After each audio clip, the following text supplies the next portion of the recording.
A very good morning all of you. आप सभी का हार्दिक स्वागत है पढ़ने पढ़ाने की इस महफिल में।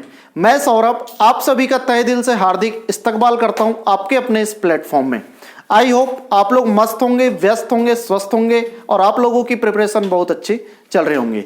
सो माय डियर स्टूडेंट्स, आज हम डिस्कस करने वाले हैं मैथमेटिक्स के very most important topic surds and indices के कॉन्सेप्ट के बारे में, जिसे हम घातांक और करनी के नाम से जानते हैं। यदि हम इसके वेटेज की बात करें तो हर एक एग्जाम में इससे 5 से 6 क्वेश्चन देखने को मिलते हैं। ये बहुत ही ज्यादा इंपॉर्टेंट टॉपिक है। हर एक एग्जाम में इससे क्वेश्चन कूट के पूछे जाते हैं, तो ध्यानपूर्वक समझने की कोशिश कीजिएगा कॉन्सेप्ट को। तो सबसे पहले मैं आज आपके सामने डिस्कस करूंगा कॉन्सेप्ट ऑफ इंडिसेस के बारे में, करनी के नियम के बारे में। राइट, चलिए सपोज यदि मैं आपको लिखने के लिए बोलता हूं कि आप 3 बार लिखिए। राइट, 3 कितने बार लिखिए? 50 बार। तो स्वाभाविक सी बात है, मनुष्य तो मनुष्य ही है। यदि वो इतने बार लिखेगा तो स्वाभाविक सी बात है उसको कहीं ना कहीं दिक्कतों का सामना करना पड़ेगा। तो इन्हीं सब चीज़ों से छुटकारा पाने के लिए बहुत अच्छे हमारे साइंटिस्ट हुए और उन्होंने एक नया कॉन्सेप्ट इजाद किया। और ये 3 को 50 बार ना लिखते हुए उन्होंने एक डायरेक्ट कॉन्सेप्ट दिया यहाँ पे कि डायरेक्ट ये लिखिए, 3 को ब्रैकेट में बंद कीजिए और यहाँ पे 50 की पावर लगा दीजिए। इसका मतलब क्या हुआ? 50 बार ना लिखते हुए डायरेक्ट हमने लिख दिए 3 की पावर कितना? 50। तो माय डियर स्टूडेंट्स, ये जो कहलाता है आपका, ये जो दिख रहा है 3, ये कहलाता है बेस। क्या कहलाता है? बेस, जिसे हम आधार के नाम से जानते हैं। ठीक है, ये आधार कार्ड वाला आधार नहीं है, ये बेस है। ठीक है, चलिए ये जो दिखता है आपको, ये ऊपर जो लिखा है, ये आपकी पावर कहलाती है। क्या कहलाती है? पावर। यदि हिंदी की बात की जाए तो ये आपकी क्या कहलाती है? घात कहलाती है। Got it? राइट, चलिए फॉर्मूला नंबर ये बोलता है, फर्स्ट नंबर, सपोज यदि किसी भी डिजिट में, किसी भी क्वेश्चन में यदि बेस समान है, सपोज x की पावर a इंटू x की पावर b इंटू x की पावर c, तो फॉर्मूला ये बोलता है कि यदि कहीं पर भी क्वेश्चन में यदि बेस समान है, आधार समान है, तो हमेशा आधार में गुणा में घाते हमेशा क्या करती है? जुड़ती है। तो ये हो जाएगा फॉर्मूला x की power a plus B plus C. Right, आधार को आपको यहां पर लिख देना है, बेस को, और ऊपर जो रहेगी पावर उसको जोड़ देना है। सपोज यदि मैं एग्जांपल की बात करूं आपके सामने, चलिए इसका एक एग्जांपल देता हूं आपको। सपोज एक क्वेश्चन लिखा है 7 की पावर 2 इंटू 7 की पावर 5 इंटू 7 की पावर 3। तो डायरेक्ट इसका आंसर बताइए, तो क्या होगा माय डियर स्टूडेंट्स? ये हो जाएगा डायरेक्ट 7 की पावर 2 प्लस 5 प्लस 3। तो आंसर आ जाएगा मेरा 7 की पावर 5 टू 7 और एक 10। तो क्या हो गया? 7 की पावर 10। ये क्या हो गया आपका आंसर? Right, got it? चलिए आगे हम समझने की कोशिश करते हैं कि फॉर्मूला नंबर 2 ये बोलता है माय डियर स्टूडेंट्स कि यदि यहां पर फॉर्मूला नंबर 2, यदि सपोज आपके सामने x की पावर m बटे x की पावर n है।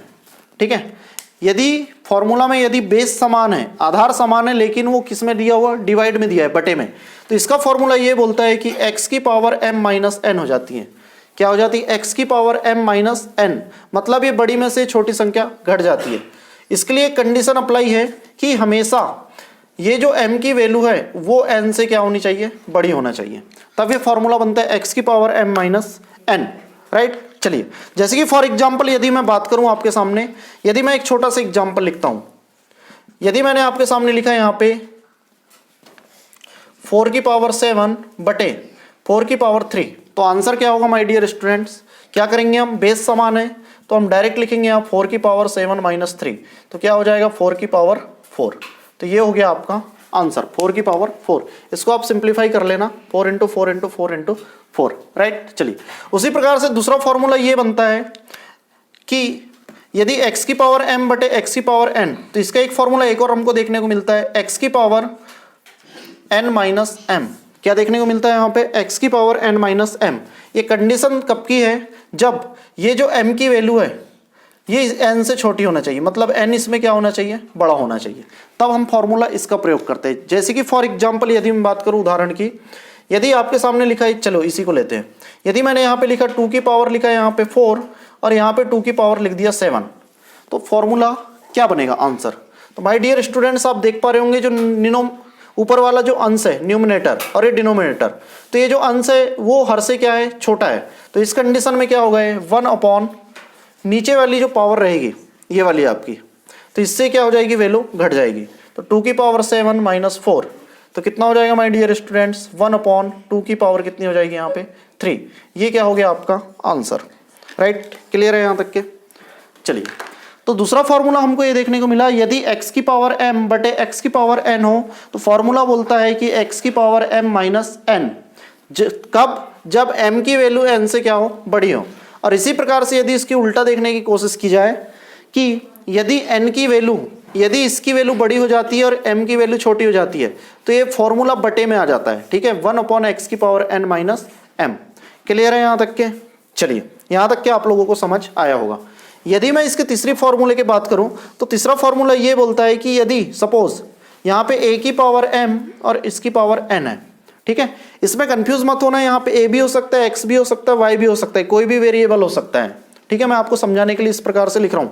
तो ये क्या होता है कि जब किसी पावर ब्रैकेट के ऊपर कोई पावर हो तो हमेशा क्या हो जाता है, a की पावर m इंटू n, ये फॉर्मूला होता है। डायरेक्ट हम इसको मल्टीप्लाई कर देते हैं। सपोज मैं आपको उदाहरण यदि बताने की कोशिश करूं तो यहाँ पे मैं आपके सामने एक एग्जांपल लेता हूं। यदि मैं लिखता हूं आपके सामने 3 की पावर 2 और इसकी होल पावर 3, तो माय डियर स्टूडेंट्स ये क्या हो जाएगा, 3 की पावर 2 इंटू 3 क्या हो गया, 3 की पावर 2 3 जा 6, ये क्या हो गया आपका आंसर। क्लियर है। चलिए, और यदि इसके उलटफेर बात करें, चलो आप मुझे ये बताइए कि सपोज मैं आपके सामने एक एग्जांपल लिखता हूं यहाँ पे और मैं आपसे कुछ पूछने की कोशिश करता हूं कि मुझे बताइए 2 की पावर 4 की पावर 3 और 2 की पावर 4 की पावर 3, क्या ये दोनों वैल्यू समान है या नहीं है। ठीक है, मैंने क्या लिखा आपके सामने, 2 की पावर 4 ब्रैकेट क्लोज की पावर 3 और 2 की पावर 4 की पावर 3, तो मुझे ये बताइए कि दोनों वैल्यू इक्वल है या इक्वल नहीं है। तो चलिए माय डियर स्टूडेंट्स, मैं आपको बताने की कोशिश करूंगा। इसको हम लिखते हैं 4 की पावर 3, तो कितना हो जाएगा, 2 की पावर 4 दिया 12। ठीक है, और इसकी यदि बात की जाए तो हमेशा याद रखिएगा, जब भी यदि यहाँ पे ब्रैकेट नहीं लिखा हो तो हम डायरेक्ट रिवर्स ऑर्डर में इसको सॉल्व करने की कोशिश करते हैं। तो हम क्या करेंगे, 4 का क्यूब है, राइट, 4 का क्यूब है, तो 4 का क्यूब कितना होता है 64, तो 2 की पावर कितनी हो गई है 64। इसका मतलब ये समझ आया कि दोनों वैल्यू इक्वल नहीं है। Very very most important concept. मैंने आपको क्या बताया कि जब भी यदि ब्रैकेट क्लोज हो और उसके ऊपर कोई पावर हो तो डायरेक्ट ये पावर का इसके साथ मल्टीप्लाई होता है, 4 तिया 12। लेकिन यदि यहाँ पे ब्रैकेट नहीं दिया हो, यदि ब्रैकेट नहीं दिया हो तो डायरेक्ट हम रिवर्स ऑर्डर में सॉल्व करते हैं। और ये 4 का क्यूब है, राइट, इसको 4 का क्यूब पढ़ेंगे तो 4 का क्यूब कितना होता है 64, तो आंसर हुआ 2 की पावर 12 नॉट इक्वल टू 2 की पावर 64। यदि मैं इसको फॉर्मूले के रूप में लिखने की कोशिश करूं तो क्या हो जाएगा, a की पावर m की power n not equal to a की पावर m की पावर n। ठीक है, ये आपका एक और फॉर्मूला हो गया। Got it. चलिए, ये भी फॉर्मूला हो गया। यदि इस फॉर्म में तो इसका m इंटू n होगा, और यदि इसकी बात की जाए तो m की पावर n, तो यहाँ पे जो संख्या रहेगी उसके साथ अपन उतने बार क्या कर देंगे, मल्टीप्लाई कर देंगे। Got it. चलिए, यहाँ तक के हमारे 3 फॉर्मूले फारिग हुए, राइट। चलिए आगे हम समझने की कोशिश करते हैं इसके चौथे फॉर्मूले के बारे में। ध्यानपूर्वक पढ़ते रहिएगा, very very most important concept है। यदि मैं बात करूं a b c की पावर n, सपोज, ठीक है, ये फॉर्मूला नंबर आपका 5 है। a b c की होल पावर कितना है n, तो हम इसको लिखेंगे a की पावर n इंटू b की पावर n इंटू c की पावर n के रूप में। Got it. चलिए, यदि मैं इसकी एग्जांपल की बात करूं, यदि मैं आपके सामने लिखता हूं सपोज 35 की पावर 2, ठीक है, तो इसका सॉल्यूशन क्या होगा, आप इसको लिख सकते हो 7/35 7 गुणा 5 की पावर 2। ठीक है, तो इसका मतलब क्या हुआ, 7 की पावर 2 इंटू 5 की पावर 2। इस प्रकार से हम इसको लिखने की कोशिश करते हैं। तो कुछ नहीं है, यदि ब्रैकेट में यदि अलग अलग वैल्यू है और उसकी पावर सेम है तो हम इसको सेपरेट सेपरेट लिख देते हैं, बस इतना याद रखिएगा आप लोग। ठीक है, चलिए आगे अब समझने की कोशिश करते हैं। चलो, सपोज यदि मैं आपके सामने एक और एग्जांपल लिखने की कोशिश करूं, जैसे कि आपके सामने यहां पर लिखा हुआ है दूसरा एग्जांपल। यदि मैं लिखूं 3 की पावर 2 इंटू 4 की पावर 2 इंटू 5 की पावर 2, ठीक है, तो इसको आप डायरेक्ट क्या लिखोगे, 3 इंटू 4 इंटू 5 टोटल जो होल पावर है इसको हम कितना लिख देंगे 2। तो इसी का एक और रूप है एग्जाम्पल के रूप में, ठीक है। या तो आप इससे इसको ऐसा लिखिए या तो फिर इसके माध्यम से आप इसको ऐसा नोट करिए। तो यहाँ पे मैंने क्या किया, बेस अलग अलग कर दिया, यहाँ पे 3 रख दिया, 4 रख दिया, 5 रख दिया, एनीथिंग एल्स कुछ भी रख सकते हैं। और पावर यदि सेम है तो हम पूरे की पूरी जो वैल्यू है उसको एक कोष्टक में समाहित कर देते हैं और उसकी पूरी की होल पावर लगा देते हैं। तो कितना हो जाएगा ये 4 तिया 12, 12 पंचे 60, 60 का स्क्वायर, राइट। तो कितना हो जाएगा 3600। चलिए आगे अब हम समझने की कोशिश करते हैं। यदि मैं नेक्स्ट फॉर्मूले की बात करूं आपको तो फॉर्मूला नंबर 6 क्या बोलता है, ध्यान दीजिएगा। फॉर्मूला नंबर 6 ये बोलता है कि यदि a की पावर m और a की पावर n है, ठीक है, a की पावर m बटे a की पावर n है, तो मैंने आपको इससे पहले बताया था कि a की पावर क्या हो जाती है m माइनस n, ये बात तो हो गई थी। चलिए यदि सपोज एक फॉर्मूला ये है a बटे b की पावर कितना है n, तो इसका फॉर्मूला क्या होता है कि ये पावर सेपरेट हो जाती है, a की पावर n बटे b की पावर n, ये आपका एक और फॉर्मूला था, राइट। यदि मैं इसकी एग्जाम्पल की बात करूं, यदि मैं आपके सामने लिखता हूं यहाँ पे 4/5 की पावर 2, तो आंसर हो जाएगा 4 का स्क्वायर बटे 5 का स्क्वायर। 4 का स्क्वायर कितना हो जाएगा 16 और 5 का स्क्वायर कितना हो जाएगा यहाँ पे 25, तो आंसर हो गया 16/25, फॉर्मूला नंबर 6। चलिए फार्मूला नंबर यदि हम 7 की बात करें तो माय डियर स्टूडेंट्स, यदि सपोज a की power m is equal to a की पावर n है, ठीक है, तो देन फॉर्मूला हो जाता है कि m इक्वल टू n, एक फॉर्मूला है आपका। यदि बेस समान है और दोनों वैल्यू इक्वल है बरोबर में और उनकी पावर अलग अलग है तो डायरेक्ट आंसर होता है m is equal to n के। जैसे कि फॉर एग्जांपल यदि मैं आपके सामने लिखूं, यदि मैं लिखूं आपके सामने 2 की पावर 7 इज इक्वल टू 2 की पावर 9, तो क्या हो जाएगा, ये 2 सेम है तो डायरेक्ट हम इसका आंसर लिखेंगे 7 is equal to 9। Got it.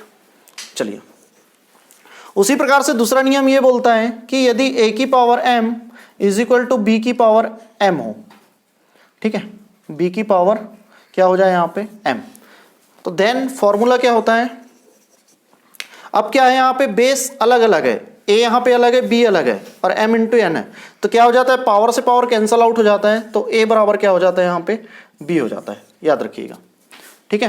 क्या बोला मैंने, यदि बेस समान है और पावर अलग अलग है, ठीक है, घात अलग अलग है, तो m is equal to n। उसी प्रकार से यदि बात की जाए a की power m is equal to b की पावर m, तो इसमें क्या दिख रहा है आपको, जो घात है वो क्या है हमेशा इक्वल है, लेकिन ये जो आधार है बेस वो अलग अलग है, तो क्या हो जाएगा यहाँ पे पावर से पावर कैंसल आउट हो जाएगी क्योंकि यहाँ m है और यहाँ पे भी m है, तो a इज इक्वल टू क्या हो जाएगा माय डियर यहाँ पे b हो जाएगा सपोज। चलिए यदि मैं आपके सामने एक क्वेश्चन लिखता हूँ, अब बताने की कोशिश कीजिएगा कि आंसर क्या आएगा, ठीक है। चलिए यदि मैं आपके सामने लिखूँ 3 की power x is equal to 81 की पावर x माइनस 4, चलिए इसको हल करिए, ये आपके सामने क्वेश्चन है। सपोज ये क्वेश्चन दे दिया आपको पेपर में और इसको हल करने के लिए बोलेगा, क्या लिखा हुआ है यहाँ पे 3 की power x is equal to 81 की पावर x माइनस 4। चलिए इसको सॉर्ट आउट करते हैं, फाइंड द वैल्यू x का मान ज्ञात करिए, तो आंसर क्या होगा देखते हैं। चलिए तो क्या होगा ये 3 की पावर x, तो आपको पता है कि हमेशा हमको क्या करना पड़ेगा, बेस इक्वल बनाना पड़ेगा। तो आप सभी को पता है जब हम इसका फैक्टोरियल निकालेंगे, एलसीएम निकालेंगे, तो क्या हो जाएगा 3 की पावर 4, राइट। 3 की पावर 4 कितना होता है 3 इंटू 3 इंटू 3 इंटू 3, 3 3 जा 9, 9 3 जा 27, 27 3 जा कितना होता है 81, मतलब इसको क्या लिखेंगे हम 81 को 3 की पावर 4 x माइनस 4, तो क्या हो जाएगा 3 की power x is equal to ये 4 का मल्टीप्लाई यहाँ कर देंगे तो कितना हो जाएगा 4x माइनस 4, 4 जा 16। तो आप देख पा रहे होंगे यहाँ बेस समान है, ये देखो मैंने आपको बताया था क्या हो, बेस समान हो तो पावर हमेशा पावर के इक्वल होती है, मतलब ये 3 से 3 कट गया इस नियम के अनुसार, तो x बराबर कितना हो गया 4x माइनस 16। अब आपको पता है पक्षांतर का नियम क्या होता है, पक्षांतर का नियम x की वैल्यू उधर जाएगी और 16 इधर आएगा, तो 16 इधर आ गया, माइनस था तो इधर प्लस 4x माइनस x, तो 16 इज इक्वल टू कितना हो गया यहाँ पे 3x, तो x की वैल्यू कितनी निकल जाएगी 16/3, तो x की वैल्यू डायरेक्ट यहाँ से कितनी निकली 16/3, राइट। क्लियर है यहाँ तक के। चलो फॉर्मूले कितने हुए यहाँ पर 7, ठीक है। चलिए फॉर्मूला नंबर 8 की बात करते हैं सपोज, तो फॉर्मूला नंबर 8 ये बोलता है यदि a की पावर 0 हो तो हमेशा वैल्यू 1 आती है, कितनी आती है 1 आती है। सपोज यदि एग्जाम्पल की बात करें, यदि मैं लिखता हूं 9 की पावर 0, तो ऑलवेज हमेशा कितना लिखना है यहाँ पे 1 लिखना, क्योंकि यदि किसी भी संख्या की पावर घात यदि 0 हो तो ऑलवेज वैल्यू उसकी कितनी आती है 1 आती है दोस्तों। चलिए आगे फॉर्मूला नंबर 9 समझने की कोशिश करते हैं। ये very very most important concept. यदि a की पावर -1 है, ठीक है, a की पावर क्या है यहाँ पे -1, तो फॉर्मूला होता है a बटा 1 बटा a होता है। राइट, क्लियर है यहाँ पे? चलो नहीं आया समझ? मैंने क्या बोला, यदि किसी भी संख्या की पावर माइनस में है तो हमेशा वो बटे में चले जाती है तो पॉजिटिव हो जाती है। सपोज मैं एग्जांपल की बात करूं, यदि मैं लिखूं यहाँ पे 7 की पावर -1, तो हम इसको कितना लिखेंगे 1/7। क्लियर है यहाँ तक के? चलो आगे हम यदि फॉर्मूले की बात करें तो इसी को मैं यदि फॉर्मूले को यदि चेंज करने की कोशिश करता हूं तो फॉर्मूला नंबर 10 ये बनता है a की power -n is equal to 1/a की पावर n। ठीक है, फॉर्मूला यही है, चाहे इसको 1 के रूप में लिखो चाहे n के रूप में लिखो। तो मैंने क्या किया, यहाँ पे 1 की जगह n रख दिया, तो फॉर्मूला क्या हो गया 1/a की पावर n। यदि मैं इसको इधर पक्षांतर करता हूँ a की पावर n और इसको मैं नीचे लाता हूँ तो 1/a की पावर कितना हो जाएगा -n। तो ये भी एक फॉर्मूला आपको देखने को मिलता है। उसी प्रकार से यदि मैं अगला फॉर्मूले की बात करूं तो 11वां नंबर का फॉर्मूले की बात करें, यदि a बटा b की पावर कितना है यहाँ पे सपोज m है, तो डायरेक्ट यदि मैं इसको पलट के लिखूंगा रेसिप्रोकल तो क्या हो जाएगा b बटा a की power -m। Very very most important concept. क्या बोला मैंने, यदि संख्या लिखी है, सपोज एग्जाम्पल के माध्यम से समझाने की कोशिश करूं, यदि आपको यदि यहाँ पे लिखा है आपकी 7/11 की पावर 4, ठीक है, 7/11 की पावर 4, तो माय डियर स्टूडेंट हम इसको क्या लिख सकते हैं, यदि पलट के लिखे तो 11/7 की पावर -4। तो याद रखना जब भी संख्या पलट करके जाती है तो हमेशा उसकी जो पावर रहती है वो माइनस में कन्वर्ट हो जाती है। तो दोस्तों यहाँ तक कि हमने टोटल 11 फॉर्मूले देखने की कोशिश करें कि आखिर इंडेसिस के फॉर्मूले कौन कौन से होते हैं। तो आप लोग ये वीडियो के 1 से 2 बार और देखने की कोशिश कीजिएगा, डेफिनेटली आपको ये फॉर्मूले पूरे के पूरे क्या हो जाएंगे, याद हो जाएंगे। ठीक है दोस्तों, वक्त हो चला है आपसे एक विदाई लेने का। जल्दी मिलेंगे आपके साथ नए फॉर्मूले के साथ। तब तक के लिए आप अपना और अपने मित्रों का, फैमिली का ध्यान रखें। Thank you very much. Thank you.